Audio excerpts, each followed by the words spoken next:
Hi, my name is Ben Thompson. On today's podcast episode, I'm joined by Jacquie, who has an inspiring story to share. Sometimes dealing with tinnitus and other conditions like sound sensitivity or hyperacusis can be very challenging. It can be a process that takes time. Jacquie is a counselor. She helps individuals in her work overcome challenges related to other health conditions or even psychological situations. So, with this in mind, I think Jacquie's perspective will be really helpful for her to share her own personal story and how she improved hyperacusis and tinnitus. Jacquie, how long have you had tinnitus, and when did you first develop bothersome tinnitus or hyperacusis? I've had tinnitus now for 28 years, and I just lived with it really for years, and it was always in the background. But 2 years ago, I had major surgery, and actually a month later, my tinnitus magnified along with hyperacusis. A few weeks later, it was very, very difficult, very difficult. And where are you today? And if you can just zoom out and summarize where it was in this beginning period of time, how intense was your hyperacusis? How intense was your tinnitus?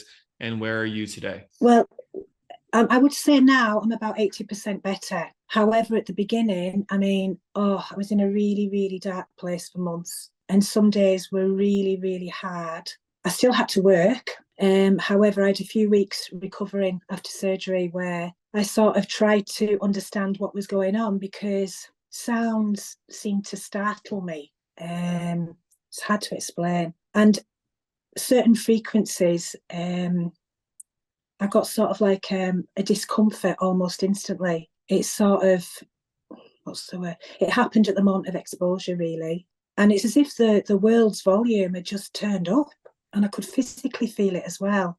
It was awful. It was awful. And that period of time, you went through different, research of your own. I'm sure you probably went to different doctors. Yeah.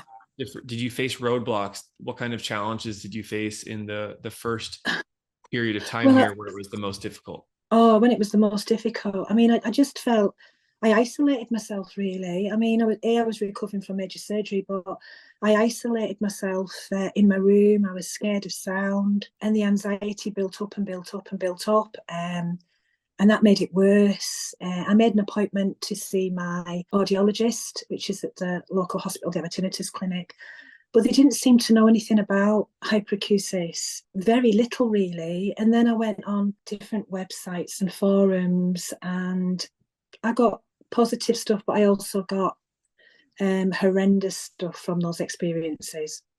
So you went through this process and you developed some tools along the way. What was the first breakthrough? What was the first moment where you felt, okay, maybe this isn't forever. Maybe there is a path forward for me. When did you notice some progress or some changes? I think it was when I think first thing was key was when to get my anxiety level down, because everything felt as if it was intense. It felt as if I was so anxious. It was affecting everything. And I think as soon as that came down, and then of course I got in touch with yourself, and we spoke about sound therapy and positive sound enrichment really. That helped, but it took months to tolerate sounds.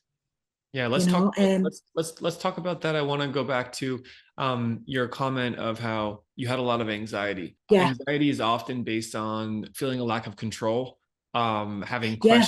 having questions that aren't answered that can affect our health or our future. What were your major questions? What did you feel stuck on, or what were things that were unanswered that maybe we can unpack right now and help others?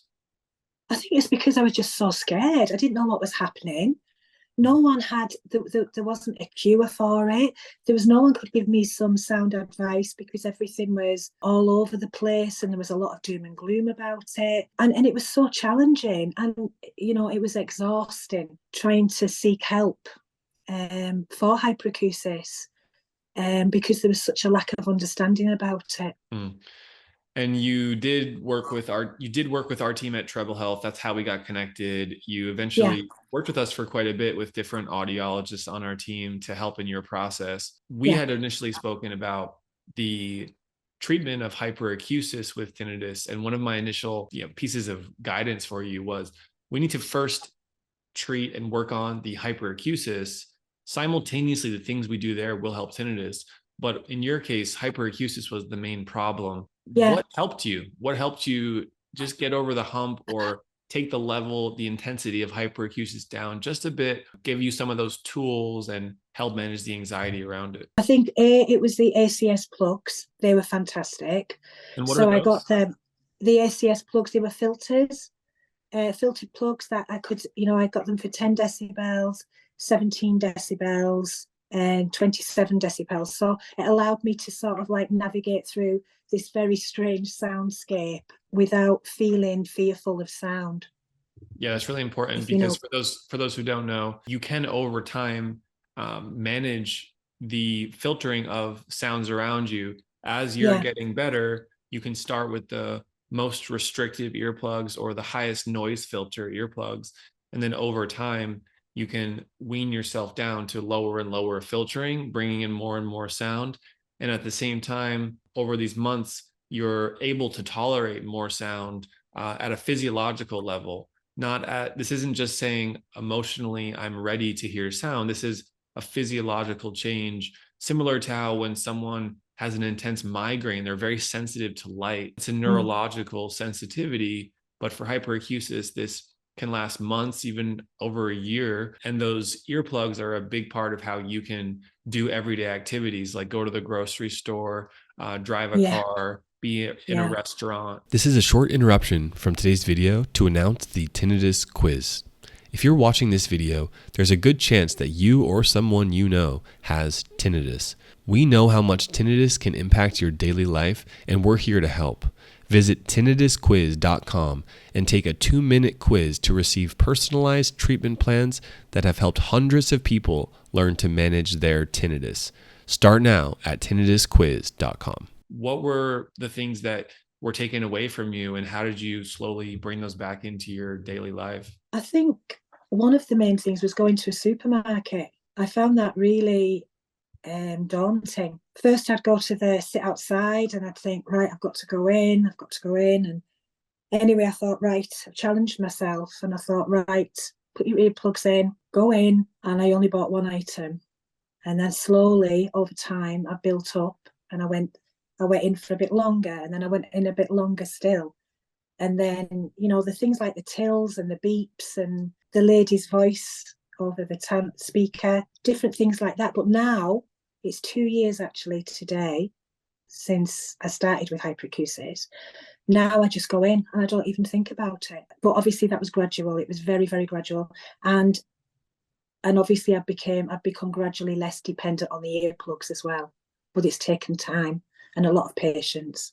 I think patience is key. I'm really happy to hear that. So even with a good treatment plan, even with the right guidance and tools, this still takes time. And that's an important message. Yeah, Sometimes, definitely. sometimes people might try hyperacusis treatment for a few weeks and say, I don't know if it's working. And they haven't been properly explained the timeline of this to maintain the consistency with it. Tell us about these 2 years. I mean, just in terms of your experience, obviously this is not the same for every single person who's listening, but in your experience, can you summarize those chapters of the 2 years and what happened in the first 3 months or 6 months? What were the turning points? I think the turning points were, I think it took a long time. I mean, it took a lot of months to actually start tolerating sounds. But over time, I mean, now I'm driving distances. I mean, that was another thing challenging because I'd have to drive the street. Then I started driving the block. Then I'd start driving a couple of miles, then 4 miles. And it was slowly building up and building up and building up that now I can drive, say, 20 odd miles and then I'll put my plugs in, only my 10s, just to take that frequency down. I think it's certain frequencies still bug me, but I know I'm getting better and I keep looking at it as thinking, this is only temporary. I will get better. Mm-hmm. Well, that's great advice for anyone who's listening who has hyperacusis is follow a system, follow the Yeah. protocol that is recommended by an audiologist, like those at Treble Health, like those at our team that specialize in this. And we can guide you through these checkpoints. It's not easy and it's not fun many times, but No. it's really helpful and necessary. And Jacquie, where you're at today, this is a great place to be, and there's still some room for improvement, of course. Oh, definitely. What would be, I want to ask your opinion on this, because I think as a counselor, as someone who helps people through psychological challenges every day, I want to Yeah. ask you, what is your experience on how much of the hyperacusis was due to psychological reaction versus physiological reaction? Because in my opinion, as we've spoken about before, it starts out as a physiological response, Yeah. reaction, and then Yeah. there's this psychological reaction or response layered on top of it. We want to improve the psychological reaction and response as much as we can to don't be overly scared, don't overly protect our ears, understanding that certain sounds won't actually damage our hearing or our ears. Just like someone who's sensitive to migraine, Yeah. the light won't damage their eyeballs. Similarly, that sound is not damaging your eardrum or your auditory organ, the cochlea. But these two elements are so important, and often people don't understand the differences between psychological reaction to physiological reaction. Can you share your experience with that? I think the psychological factor is a major, major part on how to cope with it and get better. And I think that's magnified as well by your anxiety and how you are at the beginning. And I think as that settles, and it's taken months and months and months for that to settle with me, my anxiety, and as soon as that starts improving, then I don't know, but your brain seems to recalibrate, and I don't think about putting the pots down now, or putting the cutlery in the drawer, or a door slamming, or things that used to really, really upset me at the beginning don't seem to bother me now. It's slowly starting to settle. Does that make sense? It does, yeah. And some people who hear that, they might say, well, are you just getting used to it, or has the sensitivity improved? How would you respond to that? I would say my sensitivity has improved. I would say that, I mean, I couldn't even shut a door. I could hear my light fitting, my light, and I'd be in the other room, I could hear the fridge. It was as if I'd got this super hearing, and that doesn't happen anymore. It was horrible. But now I can shut doors, I go out. Sometimes I even go out and I forget to take my plugs with me. And I think, that's good. I look at that as an improvement. But that combined with obviously positive sound enrichment, and that's key as well. Finding building up slowly with the sounds, having background sound on all the time. I have classical piano music on all the time in the background, very low. That's key. Going for walks in natural sounds, that's key. And counselling. So someone may hear you today and think, well, Jacquie, you seem like you're in a pretty good place, and you seem like an intelligent, well-researched woman. Perhaps you just did this on your own. What kind of help did you get along the way? I got help from a meridian of people, but also obviously help from yourselves. And it's basically about just someone giving you the direction and mentoring you. Does that make sense? Because you feel so alone with hyperacusis. You feel as if no one understands. I mean, I was lucky. My family really did support me, but it was so difficult. I mean, there's a lot of things I still can't do. I mean, there's places I'd like to go. However, like I used to like going to busy, bustly restaurants, but now I go to a restaurant that's perhaps go at a quieter time, but I still go and I still do things. So, that and the counseling's definitely helped me as well. I want to share a story with you. Another patient who I know you're familiar with, Loretta, she was on our patient-led tinnitus summit. And after about 2 years, a year and a half of going from very bothersome hyperacusis to a slow but steady improvement to, at the time I spoke with her, she said that she was about 95% better. She had essentially no hyperacusis, occasionally a little bit, but it wasn't affecting her life. And during our conversation, she had mentioned that she actually had started to ride on the back of a motorcycle, and she was wearing earplugs, and she was, safe in that regard. And I couldn't believe it, because the same woman who I had met a year and a half earlier was That's quite a lot. couldn't handle an air conditioner in her room, but now was able to ride in the back of a motorcycle. And I think that shows us the power of the brain and how hyperacusis can be treated to the point where it's a massive change. I'm not saying that's the goal for every person, and maybe that's out of reach for some, but I think it touches on the point that at the beginning, normal everyday things are almost impossible to do. But over time, we start to incorporate things. And if we zoom out, we may realize, wow, my hyperacusis is so much better that I didn't think twice about that car honking its horn next to me. Yeah. What have been some situations for you that may have represented this big change? I'd say that just doing a lot more things. I mean, I've moved house, I've set up my own private practice, as well as working for other organisations, of course. That's something it wouldn't have even occurred to me a year ago that I could do it. I mean, when I first started with this, I think I remember telling you anyway, I had to put my phone in a sock because obviously it was just after COVID. I was still working, I had to work, and people's voices used to irritate me. So I'd have my phone on the lowest volume. And actually what I didn't realise at the time was that was actually helping me desensitize. Does that make sense? That the more I spoke to my clients, even though I was speaking them through a sock and through a scarf and everything seemed so noisy, I was slowly desensitizing with that. So it helped me in a way. Even massively. everyday conversations can trigger hyperacusis. And how Yeah, it about, was just constant. yeah. And how about now being in a place like a restaurant or a group dinner? Are you able to be in that place without earplugs? Yeah.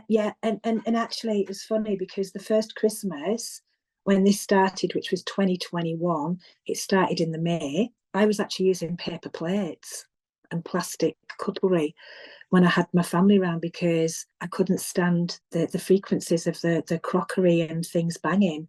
And last Christmas it was great because I had plates, crockery, everything out. So that's another marked improvement. For anyone who's dealing with challenging hyperacusis, I think the main message we have here is hope. Jacquie's Yep. story showcases that there is hope.